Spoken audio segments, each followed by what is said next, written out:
Hello नमस्कार मित्रों। स्वागत है आपका हमारे यूट्यूब चैनल पे। दोस्तों आज हम नंबर सिस्टम के एक और टॉपिक के ऊपर चर्चा करेंगे, जिनमें दोस्तों आज हम भाज्य संख्या और अभाज्य संख्या के बारे में चर्चा करेंगे कि भाज्य संख्या क्या होती है और अभाज्य संख्या क्या होती है। मित्रों जैसे भाज्य संख्या, इसे हम पॉजिटिव नंबर कहते हैं। भाज्य संख्या क्या होती है, यानी एक के अतिरिक्त वे सभी संख्याएं जिनमें स्वयं के अलावा किसी और संख्या का पूरा पूरा भाग जाता हो, तो वह संख्या क्या कहलाती है? भाज्य संख्या कहलाती है। मित्रों जैसे कोई भी संख्या, जैसे प्रथम भाज्य संख्या क्या है? 4 है। प्रथम भाज्य संख्या क्या है? 4 है। क्यों है दोस्तों प्रथम भाज्य संख्या 4 ही? क्योंकि हमारे परिभाषा में क्या दे रखा है कि एक के अतिरिक्त वे सभी संख्याएं जिनमें स्वयं के अलावा किसी और संख्या का पूरा पूरा भाग जाता हो, तो वह संख्या क्या कहलाती है? भाज्य। जैसे दोस्तों हमने बात की कि 3 क्यों नहीं हुई पहली संख्या, 3 भाज्य संख्या क्यों नहीं है? क्योंकि इसमें एक के अलावा और किसी संख्या का भाग नहीं जाता है, या फिर 3 का स्वयं का जाता है, इसलिए क्या है? भाज्य संख्या नहीं है। अब दोस्तों जैसे मैंने पहले बोला 4 क्या है? भाज्य संख्या है। क्यों? क्योंकि इसमें एक का भी भाग जाता है, एक के अलावा क्या जाता है? 2 का भाग जाता है और स्वयं का भी भाग जाता है। अर्थात इस 2 का भाग जाने के कारण ये क्या है? भाज्य संख्या है। इसी प्रकार दोस्तों और देखिए 6 देखिए, इसमें क्या है? एक का जाता है, 2 का जाता है और 3 का भी जाता है और 6 का भी जाता है, अर्थात ये भी क्या है? भाज्य संख्या है। लेकिन मित्रों प्रश्न ये पूछता ही नहीं है, आपको पहला यही प्रश्न पूछेगा कि भाज्य संख्या, पहली बात भाज्य संख्या होती क्या है, इसकी परिभाषा पूछेगा। दूसरा महत्वपूर्ण है कि पहली प्रथम भाज्य संख्या कौन है, ये ज़्यादा महत्वपूर्ण है दोस्तों। ये प्रथम भाज्य संख्या है ना, ये आपको याद रखना है। प्रथम भाज्य संख्या 4 है, न कि 1 2 3 नहीं है। प्रथम भाज्य संख्या क्या है? 4। यही पे प्रश्न पूछा जाता है। ठीक है दोस्तों, अब हम अभाज्य संख्या के बारे में चर्चा करते हैं दोस्तों कि अभाज्य संख्या क्या होती है, यानी प्राइम नंबर क्या होता है। इसकी परिभाषा देखिए, एक के अतिरिक्त वे सभी संख्याएं जिनमें स्वयं के अलावा किसी और संख्या का पूरा पूरा भाग नहीं जाए, अभाज्य संख्याएं कहलाती हैं। मित्रों जैसे 2 है, इसमें एक के अलावा 2 का ही जाता है, इसके अलावा और किसी संख्या का भाग नहीं जाता, इसलिए 2 क्या है? अभाज्य संख्या है। इसी प्रकार 3 की चर्चा कीजिए, 3 क्या है? अभाज्य संख्या है। क्यों?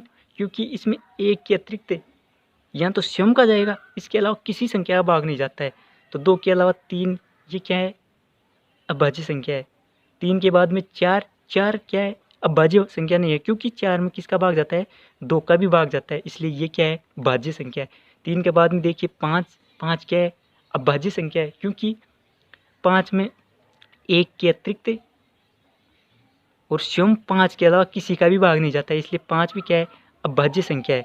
अब मित्रों देखिए यहाँ पे एक प्रश्न उठता है कि हमने पहली अभाज्य संख्या 2 बताई और पहली भाज्य संख्या क्या बताई? 4 बताई। तो हम एक फिर प्रश्न उठता है कि एक क्या है? जो एक दे रखा है ना, ये क्या है? फिर प्रश्न उठता है कि ये एक दे रखा है ना, ये क्या है?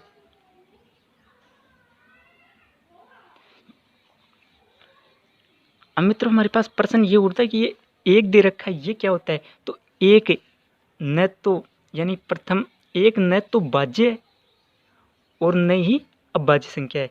मित्रों आपसे पूछ सकता है, यानी कथन दे सकता है कि एक न तो भाज्य है और न ही अभाज्य संख्या है। दिया गया कथन सत्य है अथवा असत्य। तो एक है ना, एक दे रखा है, वो न तो क्या है?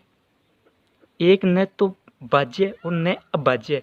मित्रों आपको पता है पहली अभाज्य संख्या क्या है? 2 है, क्योंकि पहली अभाज्य संख्या क्या है? 2। अब मित्रों एक प्रश्न उठता है कि केवल 2, जो ये दे रखा है ना, केवल दो ही एक ऐसी संख्या है जो अभाज्य भी है और सम भी है। यानी केवल 2 ही एक ऐसी संख्या है जो अभाज्य भी है और सम भी है। दोस्तों इस 2 के अलावा कोई भी संख्या, कोई भी सम संख्या अभाज्य संख्या नहीं है। इसलिए प्रश्न आपसे पूछा जाएगा कि केवल 2 ही एक ऐसी संख्या है जो अभाज्य और समभी है। प्रश्न पूछेगा कि ऐसी कौन सी संख्या है जो सम है, तो वो कौन सी है? 2। और वो कितनी संख्याएं हैं? 1। यानी एक मात्र 2 एक ऐसी संख्या है जो अभाज्य है। अब इसके बाद में हम देखते हैं दोस्तों आगे। और दोस्तों एक प्रश्न और आपसे पूछ सकता है कि ऐसी कितनी संख्याएं हैं जो सम एवं अभाज्य हैं। मित्रों प्रश्न पे गौर करना कि ऐसी कितनी संख्याएं हैं जो सम और अभाज्य हैं। जैसे 1 2 3 4, तो दोस्तों इसका उत्तर क्या है? 1, क्योंकि एकमात्र एक ऐसी संख्या है जो क्या है? अभाज्य संख्या है। ठीक है दोस्तों, इसके बाद में हम चर्चा करते हैं प्रथम 9 अभाज्य संख्याओं का योग क्या होता है दोस्तों? 100 होता है। मित्रों जब हम इस विषय पे चर्चा कर रहे हैं तो प्रथम 9 अभाज्य संख्या देखिए, 2 ये एक अभाज्य संख्या, 3 भी है अभाज्य संख्या, 5 7 11 13 17 19 और 23 ये क्या है? अभाज्य संख्या है। तो प्रथम जो 9 अभाज्य संख्या है ना, इनका योग क्या होता है? 100 होता है दोस्तों। इससे भी आगे क्वेश्चन पूछा जाता है कि प्रथम 9 अभाज्य संख्याओं का औसत क्या होता है। तो हमें पता है कि 9 अभाज्य संख्याओं का योग तो क्या है? 100। और संख्या कितनी है? 9। तो इस 100 में 9 का भाग दिया तो क्या आया? 11 से ही 1/9। ये क्या है? प्रथम 9 अभाज्य संख्याओं का औसत है। इसी प्रकार पहले तो मित्रों आपसे यही प्रश्न पूछा जाता है कि 1 से 25 तक की अभाज्य संख्याएं कितनी है? 9। इसी प्रकार 1 से 50 तक अभाज्य संख्याएं कितनी है? 15। 1 से 75 तक अभाज्य संख्याएं कितनी है? 21।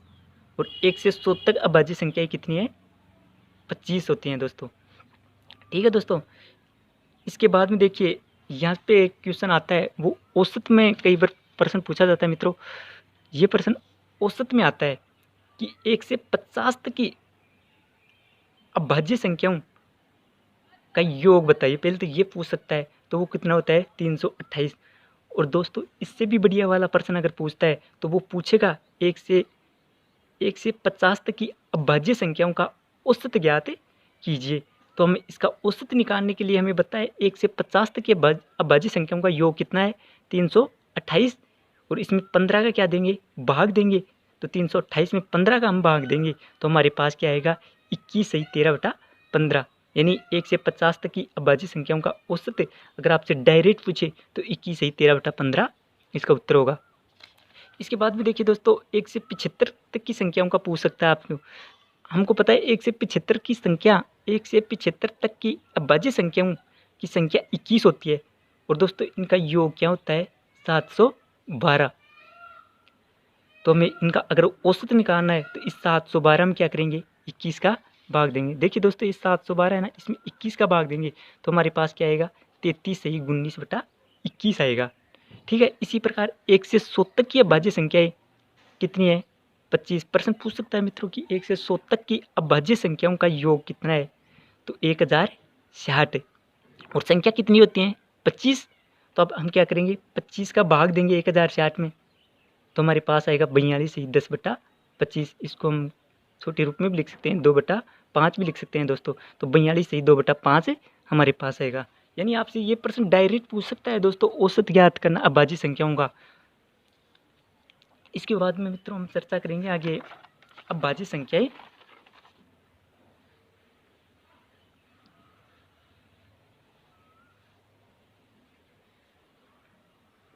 अब मित्रों हम चर्चा करेंगे अभाज्य संख्याएं निकालते कैसे हैं। और दोस्तों एक और देखिए, 3 अंक की सबसे छोटी अभाज्य संख्या क्या होती है? 3 अंकों की सबसे छोटी अभाज्य संख्या क्या है? 101। प्रश्न पूछा तो 2 अंकों की पूछ सकता है दोस्तों आपसे। 2 अंकों की सबसे छोटी अभाज्य संख्या क्या होती है? 11। और 3 अंकों की सबसे छोटी अभाज्य संख्या क्या होती है? 101। ठीक है, और 2 अंकों की सबसे छोटी अभाज्य संख्या क्या होती है? वो होती है 2। ठीक है, अब देखिए अभाज्य संख्या की जांच करना। मित्रों जैसे आपसे पूछ लिया कि बताइए 167 अभाज्य संख्या है अथवा नहीं, प्रश्न पूछ सकता आपसे। तो हमें अभाज्य संख्या कैसे ज्ञात करते हैं इसके बारे में चर्चा करेंगे। देखिए दी गई संख्या से ठीक बड़ी पूर्ण वर्ग संख्या लेते हैं, इसकी परिभाषा देखिए एक बार, दी गई संख्या से ठीक बड़ी पूर्ण वर्ग संख्या लेते हैं और उसका वर्गमूल निकालते हैं। दोस्तों प्राप्त वर्गमूल से छोटी सभी अभाज्य संख्याओं का दी गई संख्या से बारी बारी से क्या देते हैं, भाग देकर जांच करते हैं। यदि भाग गया तो भाज्य और भाग नहीं गया तो अभाज्य। देखिए दोस्तों इसका कहने का मतलब क्या है, जैसे ये पूछ रहा है कि मैं एक उदाहरण दे रहा हूँ आपको कि 167 है, ये अभाज्य संख्या है अथवा भाज्य। यह आपसे पूछ सकता है कि भाज्य है अथवा अभाज्य, यह आपसे प्रश्न पूछ सकता है। अब देखिए इसकी जांच करने के लिए हम क्या करेंगे, 167 की इससे ठीक बड़ी संख्या यानी इससे ठीक बड़ी संख्या का वर्गमूल लेंगे, सॉरी इससे ठीक बड़ी संख्या ऐसी संख्या लेंगे जिसका यानी इससे बड़ी संख्या का वर्गमूल लेंगे हम।